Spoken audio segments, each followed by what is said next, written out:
Des Moines and all of Central Iowa, welcome to Mac's World Live. Mac's World is your world. Every day we talk about the issues and topics that matter most to you. And as always, it's your voice we want to hear in Mac's World. So join the conversation by calling 515-244-0077. And now, here's the host of Mac's World Live, J. Michael McCoy. Check that. 6 minutes after the hour of 3 o'clock on this, the 25th day of April in the Lord's year 2016. I'm J. Michael McCoy. Welcome to the Monday edition of Mac's World Live. Special guest, former United States senatorial candidate Sam Clovis is going to be in the house today, and we're going to talk a little bit about elections and things like that are coming up. And then next hour, Chris is going to be in here, and we're going to talk about the news because there's several news stories I want to talk about. A couple fights over the weekend. Oh, by the way, I've got some exclusive info on this whole Valley West Mall bus thing. Frank, have you heard about this?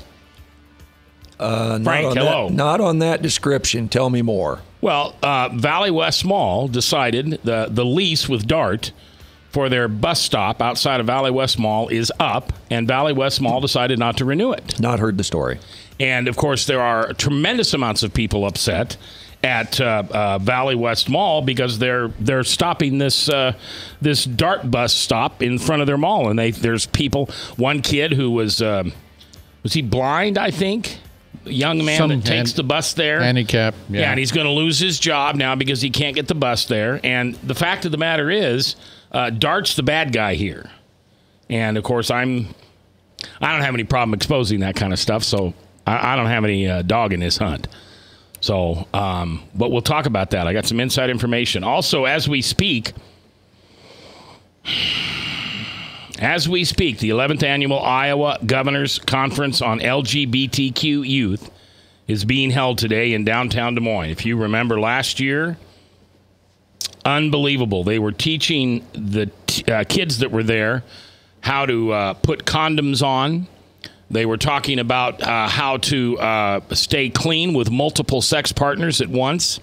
Yeah, Why Branstad doesn't take his name off that thing is beyond me, especially since he's not running for office again. I don't know, but we'll talk about that the next hour that we start talking about some news stories. All right, Frank, we should let everybody know that you were yelling at your mother all weekend, and so you have you're hoarse. I'm hoarse. Bob, your voice is good, so you didn't yell at your mother all weekend. Yeah, no, I did not, and I talk a lot, so it should be, hoarse.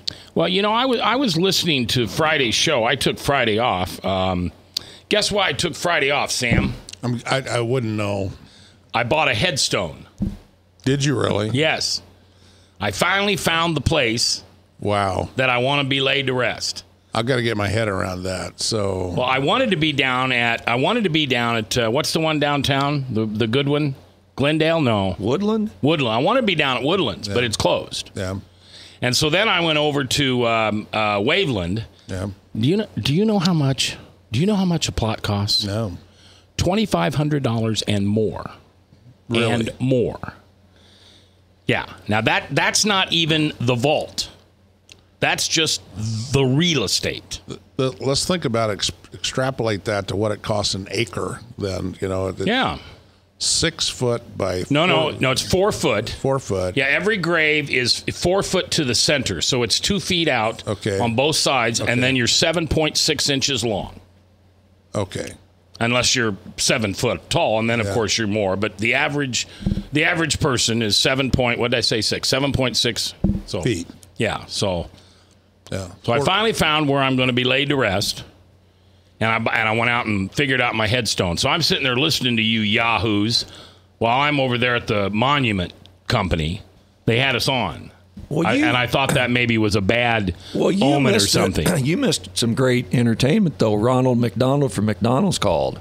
Why? You said that earlier. No, you said Bozo the Clown. Well, it was kind of a combination of Bozo and Ronald McDonald. He was kind of upset about, we was talking about McDonald's or something. I can't remember. What was that, Bob? I didn't hear that. So I heard you arguing with somebody on something. And then I heard, because you had purple on for Prince. You have purple on again today. Are you still in mourning? It was strictly coincidental. Strictly coincidental. You should have called in Friday, Frank. Yeah, really. So you're not a Prince fan? No, he's a talented guy. He is my cup of tea. But, He's was a talented guy. Not my cup of tea, but I didn't want to see him die. Now, were you here the other day when we were asking people? Apparently, he is a Jehovah's Witness. Yes. And Ryan Jorgensen from Harvest Bible Chapel was on. I heard that. And I said, Ryan, so if Prince was a Jehovah Witness, does that make him a Christian? And Ryan Jorgensen said, no, he's in hell now. And he was serious. And Michael Damascus, and I normally don't agree on a lot, but Michael and I are pretty much in agreement on this. It's not our job to separate the wheat and the tare. And Ryan didn't quite say it that way, Mac. How did Ryan say it? Well, he did say if. If he was a Seventh-day Adventist, or if he was a... He was a Seventh-day is what I heard, too. When he grew up, somebody said he was adopted by a Seventh-day Adventist family and later on become a Jehovah's Witness. A devout Jehovah's Witness before he died. That alone does not necessarily put the young man in hell. All right, well, I'm just telling you what Ryan said. Maybe next time you'll be around when Ryan's on the show. I'm going to have him come on, and I'm going to have him talk about cults. In the Christian... Bring it on. Bring your best David Koresh ammo. I'm ready for you. All right, Sam Clovis, how are you? Good. How about you? Good. I miss your face. Yeah, thanks for having me on. I really appreciate it. Well, you filled in for Jan Michelson this morning. Yes, I did. You sounded great. Well, thank you. It was a fun thing to do, and we had a lot of variety on there. We had the first hour was very lively and just got all of the disclaimers out of the way up front, and the phones lit up and the text line lit up, and then had Matt Strawn on for a tremendous discussion. Good. Matt's a good guy. And then Sandra Childs Smith, who's running in District 45 up in Ames area, and she's running against Beth, the abortionist up there. So it's I think that's going to be a great race, and because there's no greater contrast in Iowa House races than Sandra and Beth. So and Sandra's a great friend, and I think she's going to do well, and I hope she wins that seat. So yeah, we'll do all we can to help her. Well, she worked for you, right? Yes, she helped you with your senatorial campaign. Yes, she did, and she and her husband Dennis became very close friends, and in fact, I spent the night at their house last night. When I was traveling campaigning, anytime I had to travel across the state, I kind of used their place as a anchor point, and because it's right in Ames, right in the middle of the state, so I was able to get anywhere from there, and it really cut the distances down a great deal for me because traveling across the state, and you can imagine going from Sioux City area to Keokuk and. It's a long ways, and 6 hours, probably 8 hours, 6.5 hours, yeah. And so it really helps when you travel the state. Iowa's a big state, and the Smiths are empty nesters, so they had all their downstairs was open to me. Oh, so. Did you get to sleep in the bunk beds? No, I slept in Alex's room, which has been. They have 2 children, Alex and oh my word, the other one, yeah, and it's just a brain lock here, but Alex is an F-16 pilot and over in Korea, and married, 2 children, out of the nest, and so they had room for you. Absolutely. All right. The entire basement. So we're glad you stopped in today, so we can talk a little bit of politics. Sure. And usually we talk news in the first hour, but we've got you here today, and so we're going to talk some politics. And then next hour, Chris Roloff will join us back, and we're going to talk some local news stories, because I think there's a couple good ones to talk about. Well, we're coming up on a break, so I guess here's the question I want to talk about when we come back. All right. You running for the Senate. Right. Got a chance to go all over Iowa. Yes. Now involved in national politics, you get to go all over the country. All over the country, yeah. I want to hear from you what this country's like right now. Okay. I'd be happy to address that. I will admit, I have my wife and I have been in the home that we've been in 11 years, and we jokingly talk about the fact that, Sam, there were 4 nights in the last 11 years that I did not sleep in my own bed. Right. I'm not a traveling person. If it wasn't for social media and the 6 o'clock or the 5:30 news, I probably wouldn't know much of what's going on anywhere else. But it feels very uneasy. So I want to get your fever on that, okay? And then also talk about, what was the thing? You wanted to ask him a question about Cruz? No, I've got a suggestion for Mr. Trump. A suggestion for him? Yes.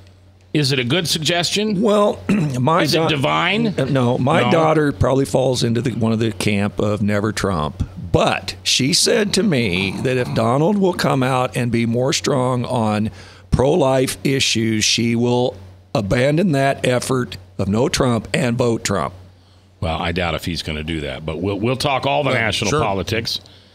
And what? Yeah, sure. We'd be glad to address that. Yeah, okay. We'll talk about that and some more of the stuff. Listen, you can get a hold of us at the Service Legends Truth text line at 515-809-0993. You can also call us on the phone and the voice line, because it's your voice I want to hear, and that's at 244-0077. Jed, the producer, the producer, is standing by to answer your phone calls and take your thoughts and messages here in Mac's World. Live on a Monday afternoon, 99.3.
Credit cards are like grandkids. They love you, sometimes get out of control, and it's fun to get a new one. Who can stop them from piling on?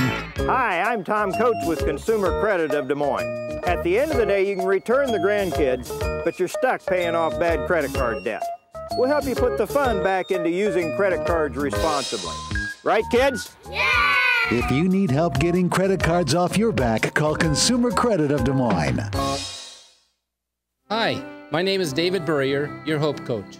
I host a live weekly talk show called I've Been There every Thursday afternoon at 5:30, right here on webcast1live.com, and on my weekly radio program Saturday mornings at 10 on Truth Network 99.3 FM.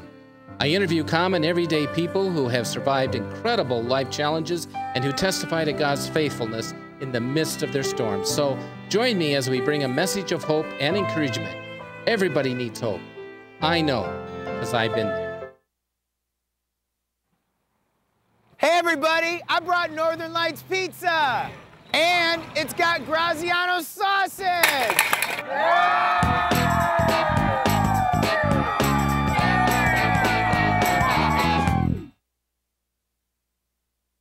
Rock and Prevention is celebrating 25 years of creating a caring community. We want to say thank you to the tens of thousands of Rock High School mentors that have carried our message of health, love, and encouragement to over 1.5 million children, teachers, and parents. Our mentors teach children methods and skills to prevent bullying and drug use. Thank you to all the school administrators, teachers, and counselors for their opportunity to serve you. Rock on, fair citizens, rock on! This is Pat McManus for Rock and Prevention, the Richard O. Jacobson Foundation, and this station.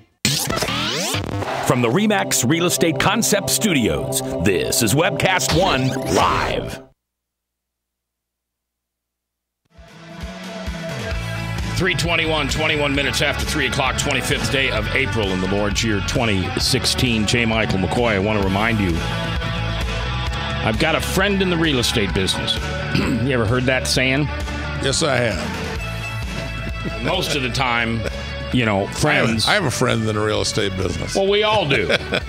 We all do. But the challenge is, and you don't have to answer this, but if you do business with a friend in real estate, or you do business with a friend who happens to be in real estate, that can very often end poorly. Yeah, it'll go south. So I want everybody to think about a young man by the name of Seth Walker. What's his phone number again, Frank? That would be 515-577-3728. Mind like a steel trap over there. You want to do business with a professional. Somebody's going to take offense to this, and I'm sorry if you take offense to this, but if you're in a small group, a Bible study, a lunch group, a men's group, and you decide to do business with somebody you have a personal relationship with, and it goes sour, now you've ruined the relationship. And my guess is the relationship was more important than that. I could be wrong, but they are usually for me. I don't like to do business with people that I like. I do business with people I like all the time, but we became friends after we started doing business together. We weren't friends beforehand. Seth Walker is a guy I want you to check out. RE/MAX Real Estate Agent with RE/MAX Real Estate Concept Studios, and Rob Spearman, 577-3728. That's area code 515. I'd appreciate if you check him out. Yes, Frank. You know what Ed McMahon would tell Johnny Carson, don't you? Eat some Alpo. Everything you'd want to know about Seth Walker was just contained in that report you just gave. Okay. And Johnny would say, wrong something, Breath. So have you been watching the Johnny Carson reruns? No, I was an avid Johnny Carson watcher when I was a kid. They're on every night at 10:30 now. I know that, but I watched plenty when I was a young guy. Okay. What is it, MeTV, Bob, I think? I think it's 8.3. 8.3? Whatever that is. H&I, I think. Okay, I don't know. I get lost on them, but it is fun to watch the old Johnny Carson. That must make me sound just horribly old to people who have no idea who Johnny Carson was, right, Sam?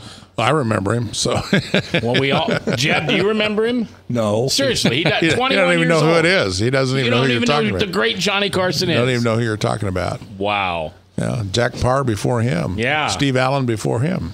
And who came after him? Leno after Carson. Oh, no. Yeah, Leno got it. Yeah, it was Leno. It was supposed to be. Leno was on for 20 years, and that was a long time. Wasn't Letterman supposed to get the gig, Yes. and then Letterman backed out, and Leno really backed out? I always out. heard that was an NBC choice. No, it was. I think that Letterman backed out, and he got a better deal from CBS, and so I think that's what I remember. So they went back to back for years and years, Leno and Letterman.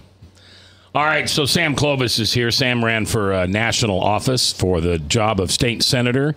That's the job that Joni won. Yes. Correct? Yeah. And he has worked for many, many national campaigns. And if you'd like to call and have a question for Sam, I'm pretty sure he'd answer anything you've got, as long as it's nice. Sam's a very genuine guy, and so if you'd have a question about any of the campaigns, anything that's going on out there, we're lucky to have a guy like Sam in studio this afternoon, because Sam knows what he knows, and he knows what the big thing is. You know what the big thing is? It's the big thing. Yeah. All right, Frank? Speaking of Joni Ernst, yeah. What kind of job do you think she's doing? How would you grade her? I'd give her right now. I would probably a C+ or a B-, and I think that the reason I say that is because she's just finished her first year. I mean, she's She's finding her way around. She's made some, I think, significant votes that are very good and very healthy.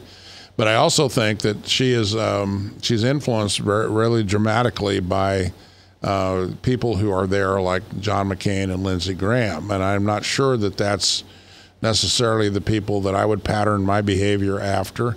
One other thing that I brought up, and I think it's important, is that there was an amicus brief signed by 43 Republican senators that went to the Supreme Court to deal with President Obama's amnesty, immigration amnesty, and executive orders. Now, this is a very important case, and it's going to be significant. Joni was one of 11 Republicans that did not sign that amicus brief, and I don't know why she didn't, because it would seem to me that it would make sense to do that. But I was shocked that she did not sign that. Well, the reason I ask is because she touted her ability as a farm girl to perform a certain act on hogs, to remove a certain part of their anatomy. And she promised that when she went to D.C., she would do the same thing to the hogs in D.C., and I haven't seen much of it. So I would ask the question this way: Is it Joni's failure to do something, or is it the corrupt system that won't allow her to do what she wants? She's one of 100, and right now she's one of 54 Republicans. And I think you really, I don't put that on Joni as much as I put it on the leadership of the party having no courage to take on Barack Obama and the Democrats. They've not demonstrated any courage or any leadership whatsoever.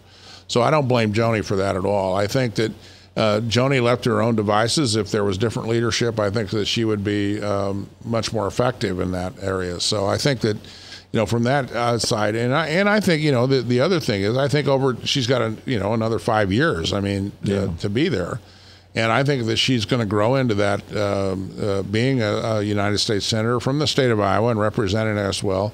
And I think she will get away from representing these national interests like the Chamber of Commerce and some of these others, and get back to representing the Iowa people and the Iowa interest in a much more dramatic way. Well, I voted in disclosure last time for one reason, and that was to vote for her to give the Republicans the majority in the Senate. Well, that's why I ran for the state treasurer, was to fill out the ticket, and because I was pretty good on the stump, and I'm a pretty good campaigner, and Governor Branstad wanted me to help out, and I decided I would do that.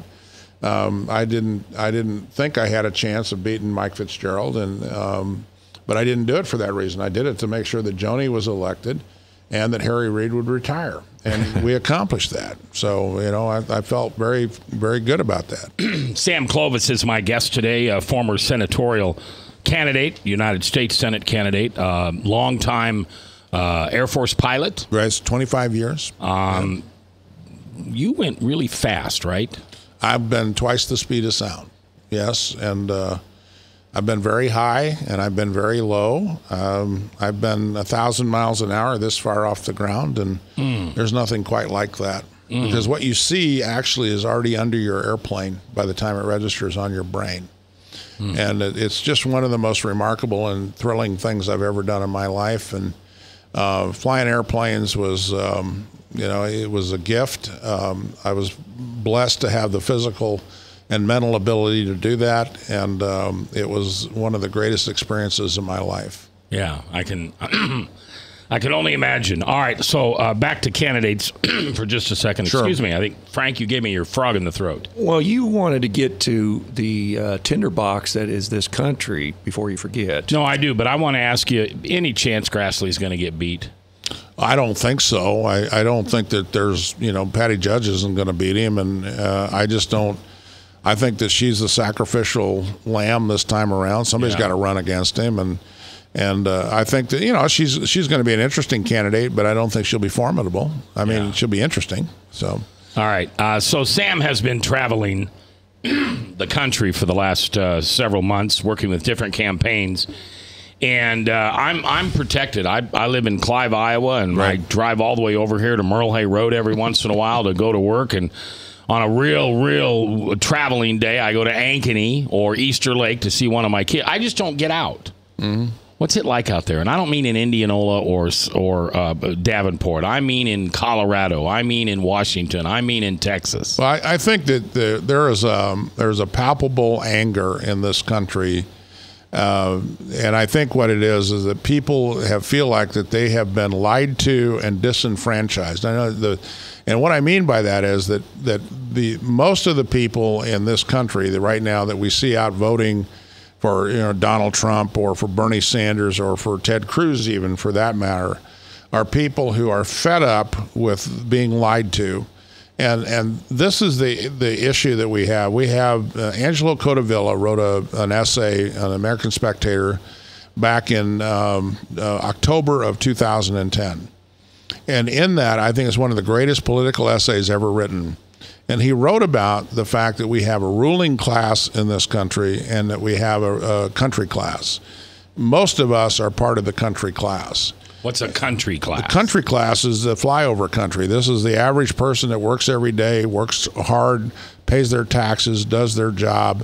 Many of them have two-income families. I mean, they're out here working hard, trying to get their kids to college and live the American dream and take advantage of American opportunities.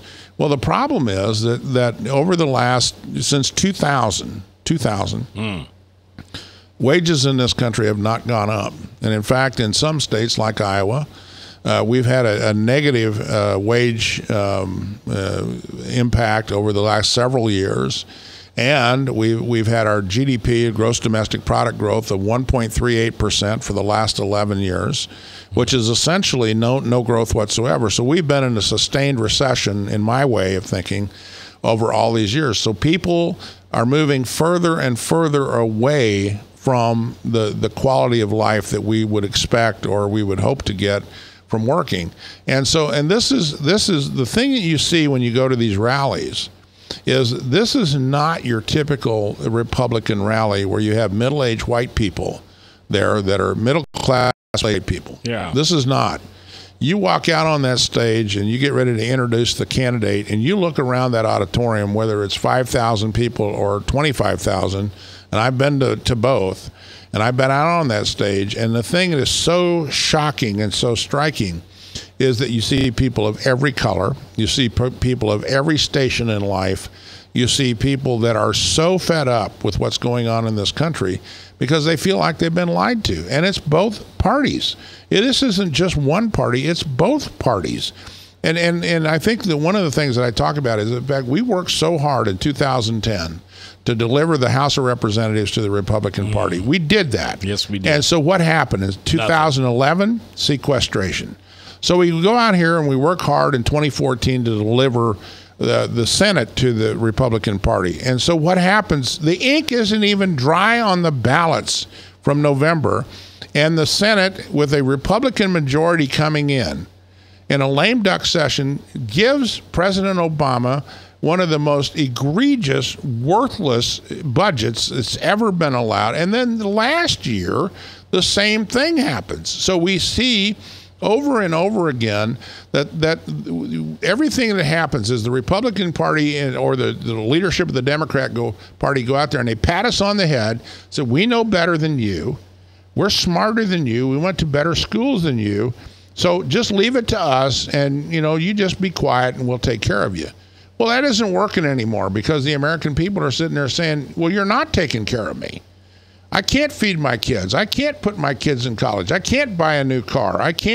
I'm not seeing the American dream. And I'm handing off to my children something that is less than what I gained from my parents. Yeah. And that's never happened in this country.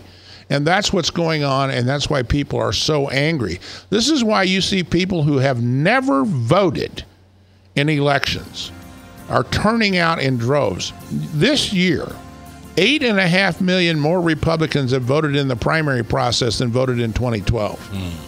60% increase. Unprecedented, record-breaking numbers. Why is that? Is that one of you? Are you one of those 8 million Republicans that went out to vote for the first time this year? And are you beginning to think that you're mad as hell and aren't going to take it anymore? Sam Clovis is coming back as we're live in The Truth. garlic butter makes amazing breadsticks. Now available in 12-ounce bottles at Northern Lights, Hy-Vee, and Graziano's. Northern Lights Pizza. I'm Brian Leach, owner of Service Legends, and my position is Chief Talent Officer. I'm Nicholas Wonderscheid. I am Bernie Homs. And I'm the Service Manager. Marketing Director and Client Relations Manager.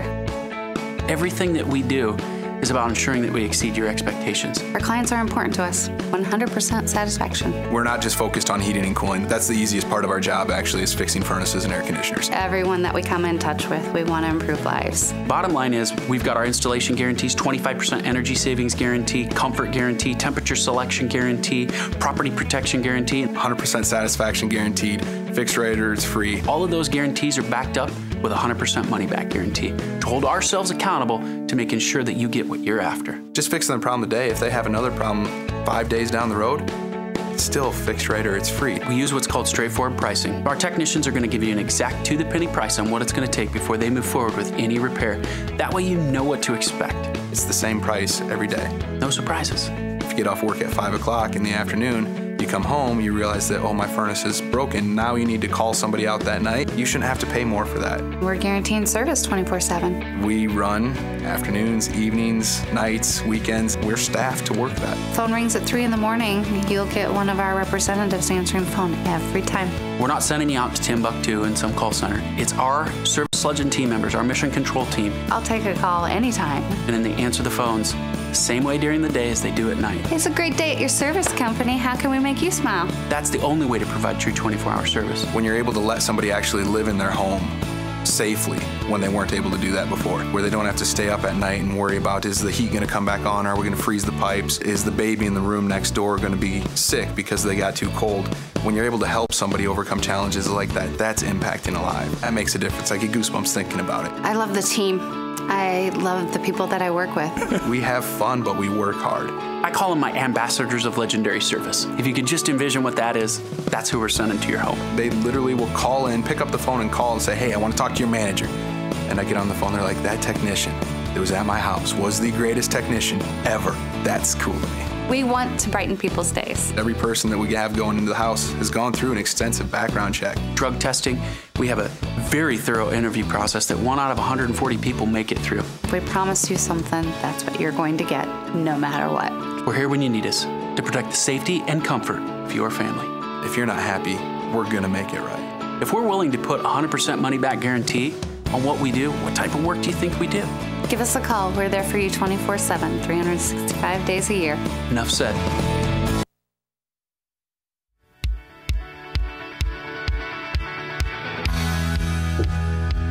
"22 minutes before the top of the hour, Salem Radio Network News. Chris Roloff will be in, and we'll be discussing some of the top news stories, including 1 year later, they're doing it again.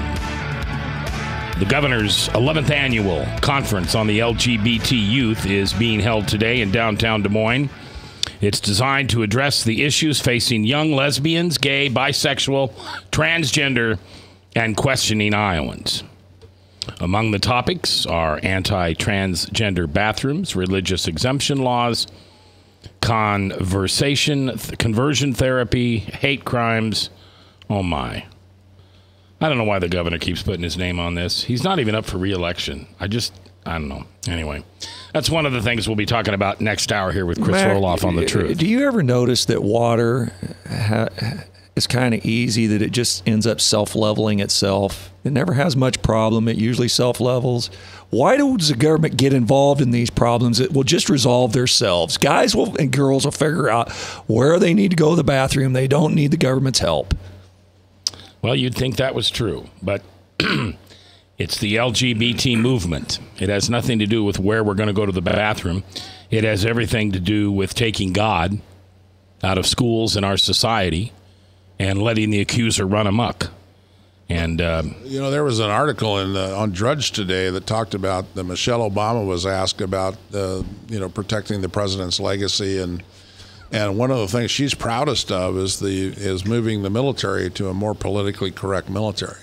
And I just think that is an oxymoronic thought in the fact that we have a politically correct military.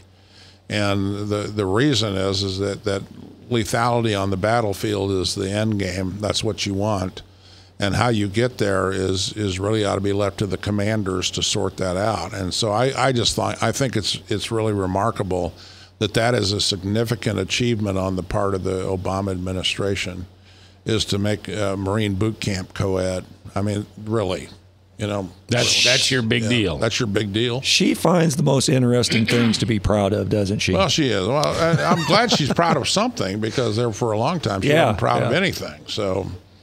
I'm sure that we have that, but I just thought I'd make that comment. I had my startling progressive moment a few months ago, maybe not quite that long, when Rekha Basu put in the Des Moines Register that there was an argument going on for a class of people in Iowa that don't exist, and that was the unborn. A society of people that don't exist, ... the unborn.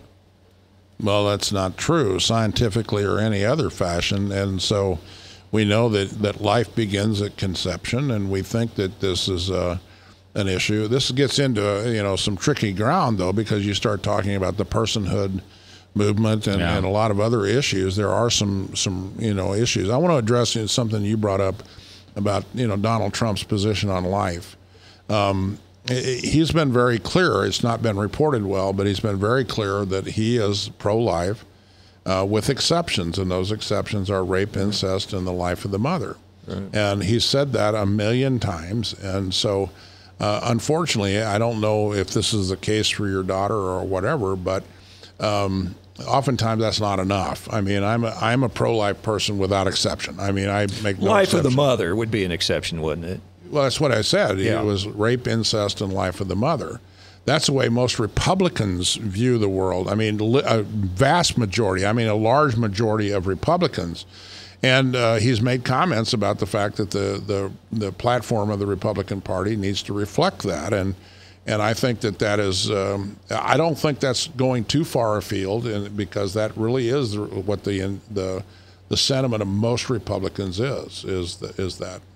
Well, I got a little bent out of shape when Trump said that if abortion was to be made illegal in that hypothetical with Chris Tingle up his leg Matthews, right? I would have thought that the personhood movement and the Cruz people would have stood up and cheered and said, yeah, because eventually all parties would have to be, if abortion is illegal, would have to be held accountable. A boyfriend, a husband, a doctor, a midwife. And that's the right answer, as accountable. Now, there's a difference between being accountable and punishing and doing that. And I think that, that I would agree with you. But I think, and this was surprising to me, was the reaction, because I'll just tell you, my phone rang. I didn't know that they were taping the Chris Matthews show, right? But they had literally gotten into the motorcade, and my phone rang, and it was Mr. Trump, and he asked me directly. He said, "What about this? This just came up." I said, "Well." And I gave him an answer, and very much, along the lines of, the accountability is an issue. It's a state issue. It really ought to be adjudicated at the state.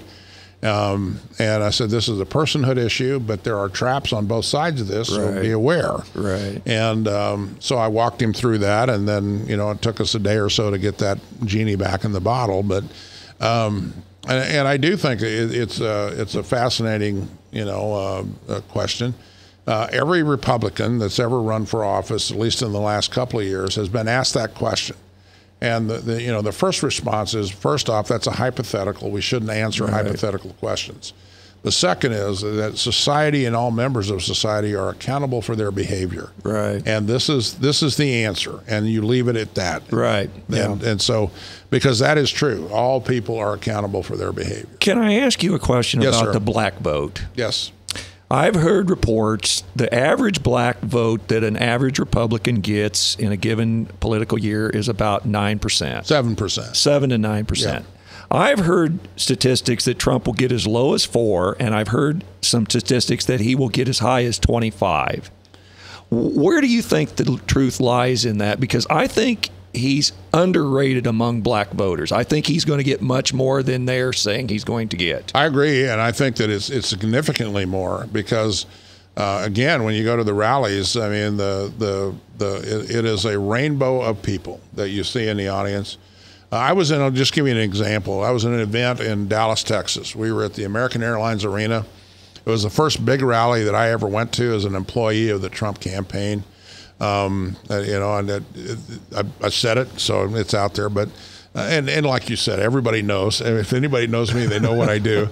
I'm on loan, and so we were at the American Airlines Arena. They're fully the crowd that came in there, 20,212 people. That's how many people were in that arena. It seats 20,212. Wow. Not an empty seat in the auditorium. And he comes out on stage. He's about 4 minutes after the allotted time. Comes out on stage, and he got a 5-minute standing ovation when he talked about building the wall and enforcing our immigration laws. Fully 1/3 of that audience was Hispanic. Yeah, fully 1/3. And they were on their feet. I mean, this is something that's important to Americans. I mean, the issue is what's important to Americans. And Donald Trump does not see color. He sees Americans. Right. And that is an incredible difference that we see. And I would say the same is true of Ted Cruz and John Kasich. They don't see color, and they see this whole. And I think that we would see a significant shift because, frankly, the Democrats. I think the African American community is wise to the Democrats now. You have the race traders, is what I mean. Those are people that trade in race, TRAD, trade in race, DE. They trade in race, and those are the typical Al Sharptons and the Jesse Jacksons and all that. But generally speaking, I think that the African-American community is wise to what's going on in the Democrats, and I think that they're shifting. I don't trust any kind of New York Times, CBS-type polls. I don't trust media polls at all. Generally speaking, what is your inside polling telling you about black and Hispanic turnout and votes for Trump? Well, I think the turnout is going to be very high, and I think we're going to I don't know if we'll get 40% of the Hispanic vote, which would be significant, but I do think we'll probably be north of 15% of the African American vote, and I think that we're going to do significantly well with the Hispanic vote. And if we get to 15%, you'll kill Hillary. We'll kill Hillary. Yeah. All right, coming up on our next break, our guest today is Sam Clovis. And Frank, I just wanted you to know that according to the new MeTV 99.3 Truth Poll, everybody likes you. Good. Coming back with Sam Clovis. Your questions, if you want, 809-0993 on the text or 244-0077 live on the air. From the RE/MAX Real Estate Concept Studios, this is Webcast One Live. Credit cards are like grandkids. They love you, sometimes get out of control, and it's fun to get a new one. Who can stop them from piling on? Hi, I'm Tom Coates with Consumer Credit of Des Moines. At the end of the day, you can return the grandkids, but you're stuck paying off bad credit card debt. We'll help you put the fun back into using credit cards responsibly. Right, kids? Yeah! If you need help getting credit cards off your back, call Consumer Credit of Des Moines. Rockton Prevention is celebrating 25 years of creating a caring community. We want to say thank you to the tens of thousands of Rock High School mentors that have carried our message of health, love, and encouragement to over 1.5 million children, teachers, and parents. Our mentors teach children methods and skills to prevent bullying and drug use. Thank you to all the school administrators, teachers, and counselors for their opportunity to serve you. Rock on, fair citizens, rock on. This is Pat McManus for Rockton Prevention, the Richard O. Jacobson Foundation, and this station. Northern Lights Pizza, your home of the tasty crust. Our garlic butter sauce now available in 12-ounce bottles at Northern Lights, Hy-Vee, and Graziano's. Northern Lights Pizza. Hi, my name is David Burrier, your Hope Coach. I host a live weekly talk show called I've Been There every Thursday afternoon at 5:30, right here on webcast1live.com, and on my weekly radio program Saturday mornings at 10 on Truth Network 99.3 FM. I interview common everyday people who have survived incredible life challenges and who testify to God's faithfulness in the midst of their storms. So join me as we bring a message of hope and encouragement. Everybody needs hope. I know, because I've been there. From the RE/MAX Real Estate Concept Studios, this is Webcast One Live.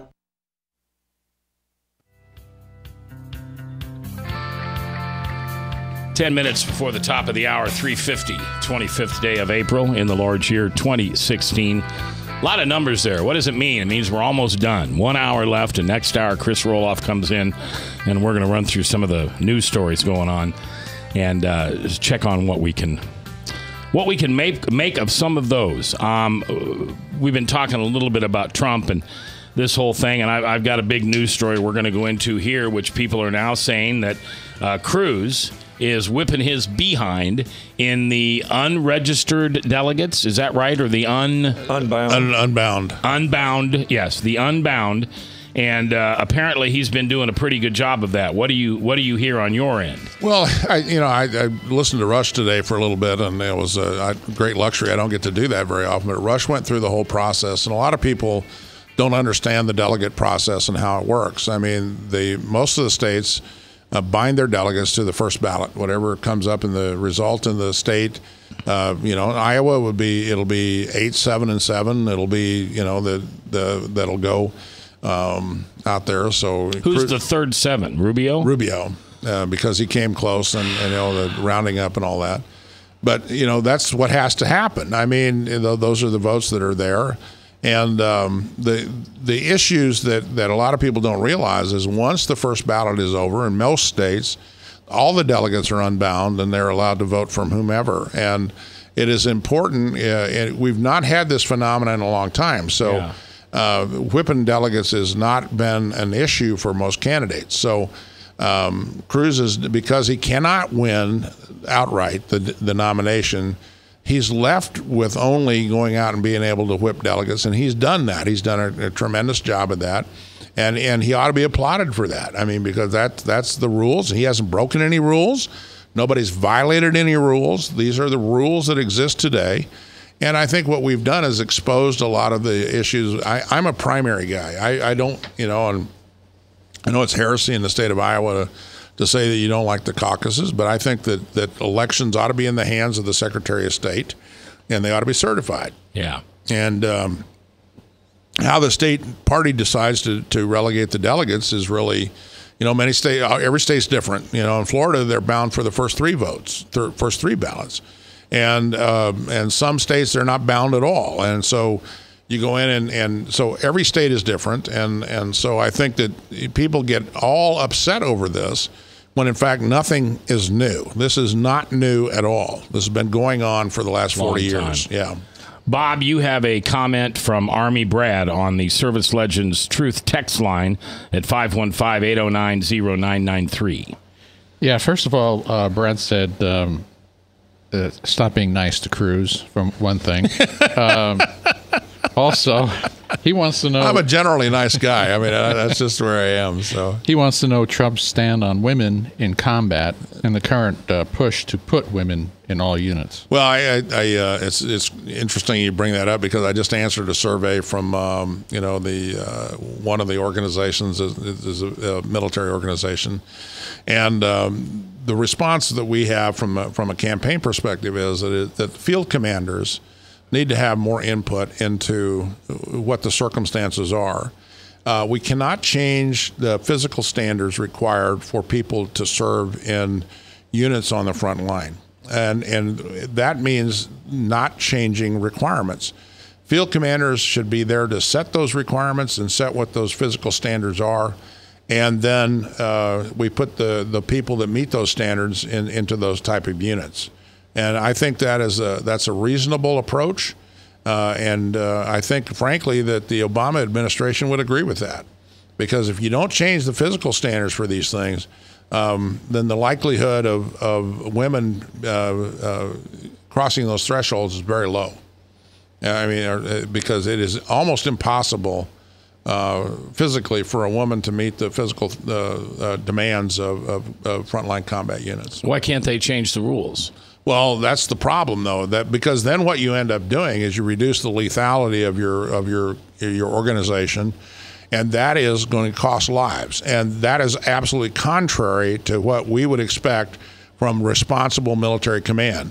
If you're going to go out there and to meet a politically correct position, you're going to put lives at risk. That's absolutely irresponsible, and frankly, it's criminal. Frank? If you had a choice in your druthers, would you rather have our state remain a caucus state or go to a primary? Because in my personal opinion, I think if we went to a primary, I think it would at least double our participation. So, the caucus thing kind of represents the wheeling and dealing that goes on in the conventions.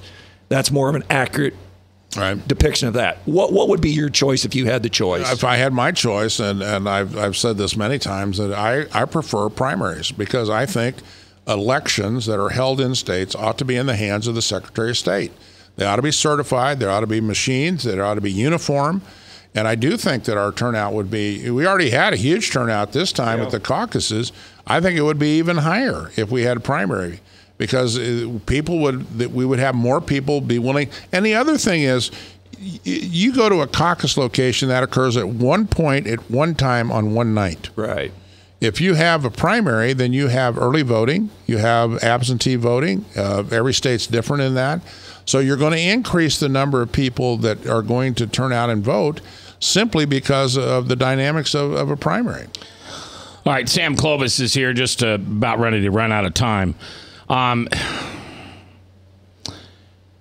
The stuff I hear that Cruz can still get this nomination on the second ballot.